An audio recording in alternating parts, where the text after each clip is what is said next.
Hi నమస్తే వణకం అందరికీ స్వాగతం అండి. అసలు నాకు కొంచెం చాలా డౌట్స్ అయితే ఉన్నాయి బిగ్ బాస్ మీద. డౌట్స్ అని కాదు కానీ చాలా ఫన్నీగా అనిపిస్తుంది ఈ సీజన్ అయితే. ఎందుకో మరి చూసేద్దాం, వీడియోలోకి వెళ్ళిపోదాం.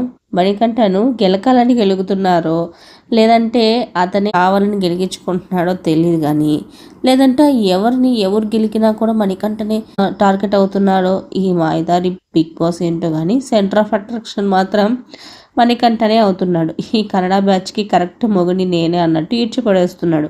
నిన్నటి నామినేషన్స్లో కూడా కన్నడ బ్యాచ్తో పాటు ఆ బ్యాచ్కి సపోర్ట్ చేసే తెలుగు బ్యాచ్ అంతా కలిసి మణికంఠని నామినేట్ చేసి పడేశారు. అయితే వాళ్ళు చేసుకున్నారు, కానీ ఓటింగ్ అందరికీ ఇచ్చి పడేస్తున్నాడు మణికంఠ. ఇంకా నిన్నటి నామినేషన్స్లో బిగ్ బాస్ 8 ఊపందుకుంది. నాగమణికంఠ పేరైతే మారి మోగిపోయింది. సింపతి స్టార్ట్ అని అతని కన్నీళ్లు హేళన చేసిన వాళ్ళతోని కన్నీళ్లు పెట్టించాడు నిన్నటి ఎపిసోడ్లో. ఇక నేటి ఎపిసోడ్కి సంబంధించిన ప్రోమోలో నేటి టాస్క్ మొదలైంది. నైనిక యష్మిలకు బాల్ పట్టు గోల్ కొట్టు అని టాస్క్ ఇచ్చారు. యష్మి గౌడను చప్పట్లు కొట్టి ఓవర్ యాక్షన్ చేయమంటే చేస్తుంది, లేదంటే ఆ కన్నడ బ్యాచ్తో కలిసి గ్రూప్ గేమ్ ఆడమంటే ఆడుతుంది.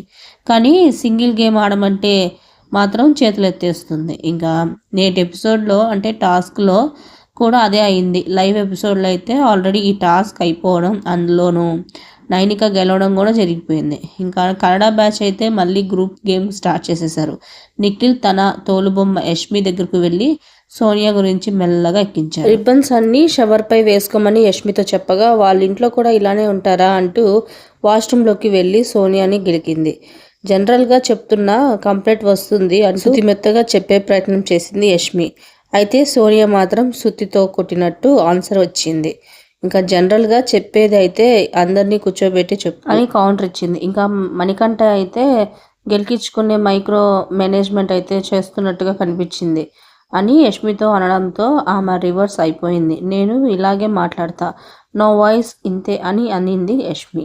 మనిషికి కాస్త విలువ ఇచ్చి మాట్లాడు అని అన్నాడు మణికంఠ.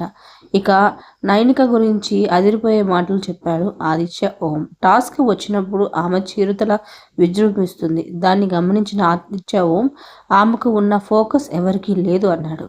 ఆ మాటతో సీత చిరక్కిపోయింది. టాస్క్లు ఆడితే గ్రేట్ కాదు అని అనేసింది. ఇక నిఖిల్కి ఏం గుర్తొచ్చిందో ఏమో కానీ ఏడుస్తున్నాడు. ఇక మణికంఠ అయితే విగ్ తీసేసి యాపిల్ తింటూ ఏదో దీర్ఘంగా ఆలోచిస్తున్నాడు. మొత్తానికి యష్మి గౌడ సీజన్ 7 చూసి తన కన్నడ బ్యాచ్ శోభా సెట్ చూసి ఇన్స్పైర్ అయిందో ఏమో కానీ ప్రతి దాంట్లో ఊరికే నోరేసుకొని పడిపోవడం, అందరినీ మాటలు అనడంతో తిరిగి ఎవరైనా అంటే తట్టుకోలేకపోవడం, ఇవన్నీ చూస్తుంటే శోభా ట్రైనింగ్తో బిగ్ బాస్ హౌస్లోకి అడుగుపెట్టిందా అనే అనుమానం అయితే మొదలైంది. నిన్నటి నామినేషన్స్లో మణికంఠ బోరును ఏడుస్తుంటే చేతులు మంటలు పుట్టేలా కన్నడ పాప తెగ చప్పట్లు కొట్టేసింది కదా. మరి ఇప్పుడేమో ఫుల్ ట్రోల్కి అయితే గురైపోతుంది. సో మరిన్ని వీడియోస్ కోసం నా ఛానల్ లైక్ చేయండి, షేర్ చేయండి, కుర్తే సబ్స్క్రైబ్ చేసుకోవడం మాత్రం అస్సలు మర్చిపోకండి.